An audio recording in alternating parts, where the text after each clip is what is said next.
Hello students, welcome to B academy. आज हमारा day 22 है, जिसमें कि हम मध्यकालीन भारतीय इतिहास की बात कर रहे थे। तो यहाँ पे हमारी लास्ट वीडियो है जिसमें कि हम मुगल साम्राज्य के बारे में बात करेंगे, ठीक है। और इसके बाद जो हमारी नेक्स्ट वीडियो आएगी वो आधुनिक भारत के बारे में आएगी, ठीक है। तो इसकी भी 3 से 4 वीडियो हैं और इसी के साथ हमारी हिस्ट्री कंप्लीट हो जाएगी। तो चलिए बिना टाइम वेस्ट के हम अपनी वीडियो स्टार्ट करते हैं। उससे पहले अगर आप चैनल पर नए हैं तो चैनल को सब्सक्राइब करें, साथ ही नोटिफिकेशन बेल को प्रेस कर दीजिएगा जिससे आने वाली वीडियोस की नोटिफिकेशन आपको मिलती रहे। चलिए अपनी वीडियो स्टार्ट करते हैं। देखिए, मुगल साम्राज्य के बारे में अगर हम बात करें तो सबसे पहले मुगल साम्राज्य की जो शुरुआत की थी वो किसने की थी? बाबर ने की थी। जैसे कि हम जानते हैं कि हमें पता चला था पढ़ने पे कि इससे लास्ट वाली वीडियो में कि बाबर भारत कैसे आया था, ठीक है। बाबर को भारत बुलाया गया था, बाबर भारत का नहीं था, ये तुर्की का था, ठीक है।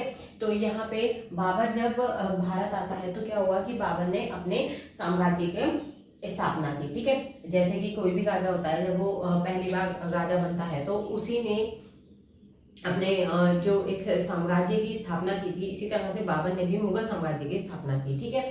तो यहाँ पे क्या है, मुगल साम्राज्य या मुगल वंश का जो संस्थापक था वो कौन रहा? बाबर रहा। इसने भारत पर कितनी बार आक्रमण किए थे? 5 बार आक्रमण किए थे, ठीक है। इस चीज को याद रखिएगा कि कितनी बार आक्रमण किए गए थे? 5 बार आक्रमण किए गए थे। बाबर का उत्तराधिकारी कौन हुआ था?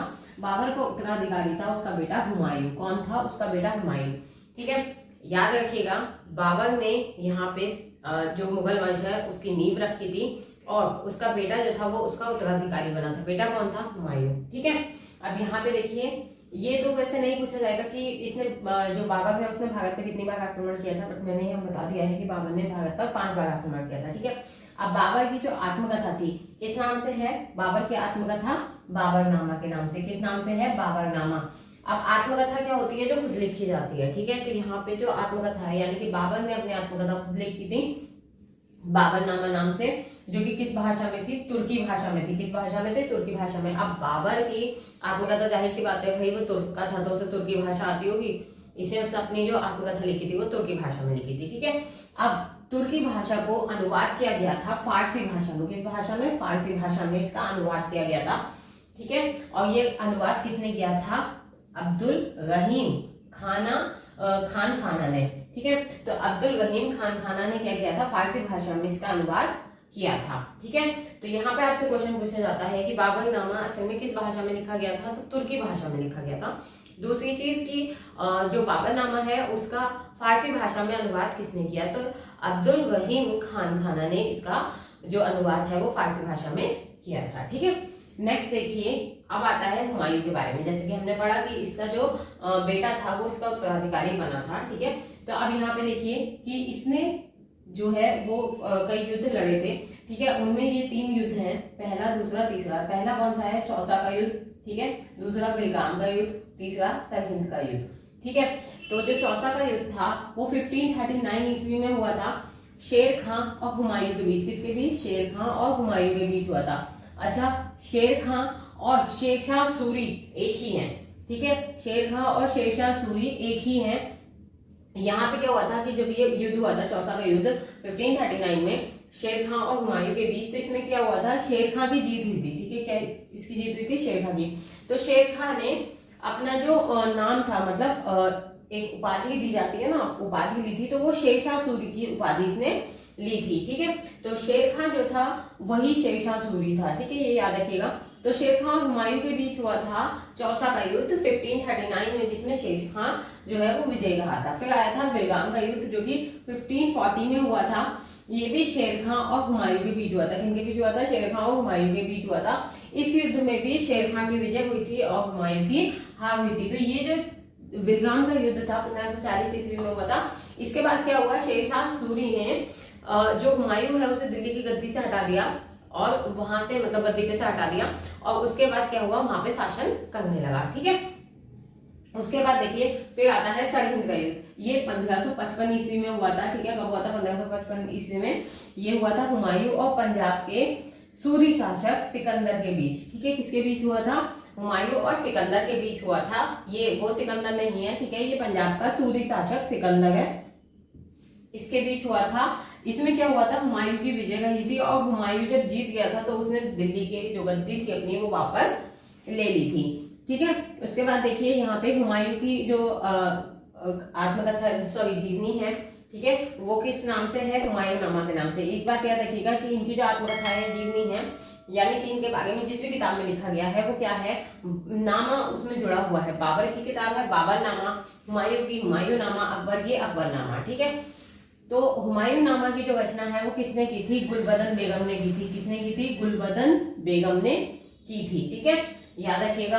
अब देखिए यहाँ पे जो हमने शेर खान की बात की वही है शेरशाह सूरी। तो उसने क्या किया था, सूर साम्राज्य की स्थापना की थी। किसकी स्थापना की थी, सूर साम्राज्य की स्थापना किस नाम से की थी, अफगान वंशीय शेरशाह सूरी, ठीक है। तो शेरशाह सूरी के नाम से उसने की थी। कौन था, अफगान का था वो, तो इसलिए अफगान वंशीय शेरशाह सूरी। और इसका उत्तराधिकारी कौन रहा था, इसका पुत्र इस्लाम शाह, ठीक है। अब इसके बाद आता है अकबर, ठीक है। जैसा कि हुमायूं बैठ गया था क्लास गद्दी पे, तो हुमायूं का बेटा कौन था, अकबर था, जो कि हुमायूं के बाद गद्दी पे बैठा था। अब अकबर के बारे में अगर हम देखें तो पहला क्या आता है, पहला पॉइंट है पानीपत की दूसरी लड़ाई। पानीपत की दूसरी लड़ाई 1556 ईस्वी में हुई थी, अकबर और हेमू के बीच हुई थी। किसके बीच हुई थी, अकबर और हेमू के बीच हुई थी।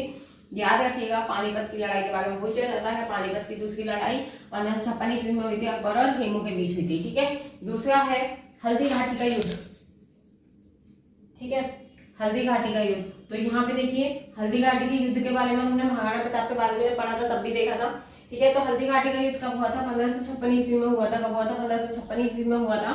और ये किसके बीच हुआ था, मेवाड़ के शासक महाराणा प्रताप के बीच हुआ था और अकबर के बीच हुआ था, ठीक है।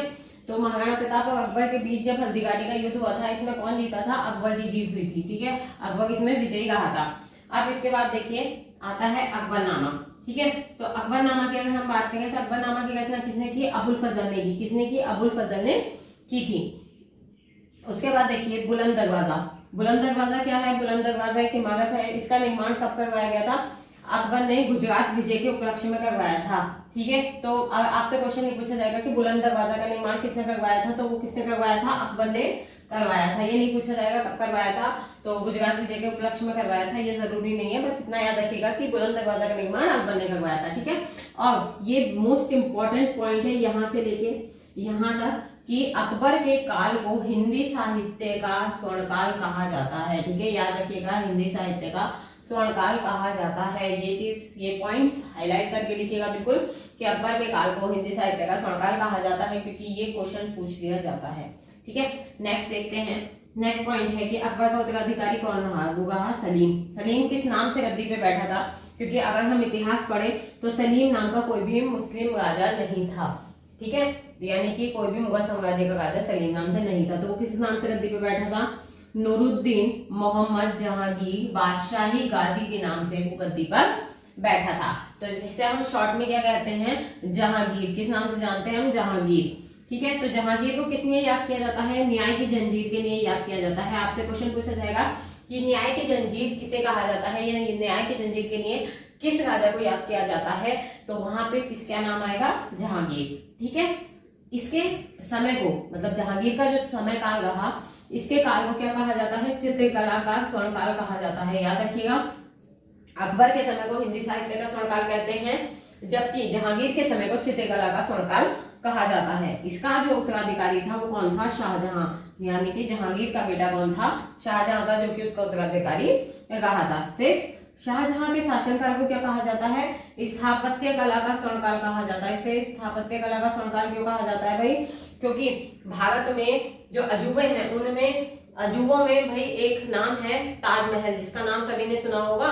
उसे किसने बनवाया, शाहजहां ने बनवाया। क्यों बनवाया था, मुमताज महल जो कि उसकी बेगम थी, उसकी याद में उसकी कब्र पे उसने बनवाया था, ठीक है। तो उसने एक बहुत ही यूनिक इमारत बनवाई थी, ठीक है, इसलिए यहाँ पे उसे स्थापत्य कला का स्वर्णकाल कहा जाता है उसके काल को, ठीक है।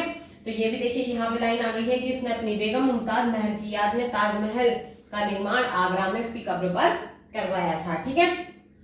नेक्स्ट देखिए, शाहजहां का उत्तराधिकारी कौन रहा, औरंगजेब रहा। वैसे तो आप सभी को पता होगा कि औरंगजेब जो था वो बहुत ही क्रूर राजा था, बिल्कुल भी अच्छा नहीं था। उसके अलावा इसने अपने जो पिता थे यानी कि शाहजहां थे, क्योंकि उन्होंने ताजमहल बनवाने में बहुत ज्यादा खर्च किया था, बहुत ज्यादा बजट हिला दिया था, ठीक है, सारी संपत्ति अपनी लगा दी थी, क्योंकि ये संगमरमर का बनाया गया था, ठीक है। तो यहाँ पे क्या हुआ कि जो औरंगजेब था उसने उसे कैद कर लिया था, किसे, शाहजहां को कैद कर लिया था। ठीक है, तो वहां से वो खिड़की से ही ताजमहल देखा करता था। तो यहाँ पे क्या हुआ कि जब शाहजहां को कैद कर लिया गया, उसके बाद औरंगजेब गद्दी पर बैठा था। ठीक है, तो हम कह सकते हैं कि उसका उत्तराधिकारी था, या ये कह सकते हैं कि शाहजहां के बाद औरंगजेब गद्दी पे बैठा था। ठीक है, तो इसने किस चीज का निर्माण करवाया था? बीबी का मकबरा। ठीक है, बीबी के मकबरा का निर्माण करवाया था इसने। कहाँ पे करवाया था? औरंगाबाद में करवाया था 1679 ईस्वी में। ठीक है, अब इसने एक काम और किया था, इस्लाम धर्म ना स्वीकार करने के कारण सिखों के जो 9वें गुरु थे, कौन थे सिखों के 9वें गुरु? तेग बहादुर की हत्या। कौन थे? तेग बहादुर, जिनकी हत्या औरंगजेब ने 1675 ईस्वी में करवा दी थी दिल्ली में। ठीक है, तो यहाँ पे देखिए क्या किया था औरंगजेब ने। जैसे कि मैंने आपको बताया कि औरंगजेब जो था वो बहुत ही क्रूर राजा था, यानी कि बिल्कुल भी वो अच्छा नहीं था और बिल्कुल सॉफ्ट हार्टेड नहीं था।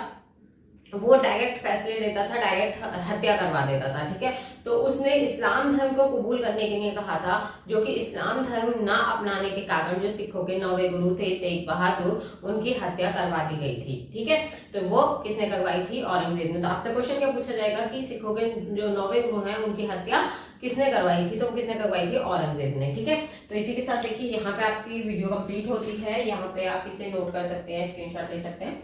ठीक है, और बाकी यहाँ पे आपका मध्यकालीन भारत कंप्लीट हो गया है। अब बचा है आपका आधुनिक भारत। ठीक है, वो भी हम नेक्स्ट वीडियो से स्टार्ट करेंगे। 3 से 4 वीडियो हैं और जल्दी ही इनसे कंप्लीट कर लेंगे। तो आई होप वीडियो आपको अच्छी लगी होगी। तो वीडियो को लाइक करें, शेयर करें, साथ ही अपने चैनल को सब्सक्राइब करना ना भूलें। Thanks for watching.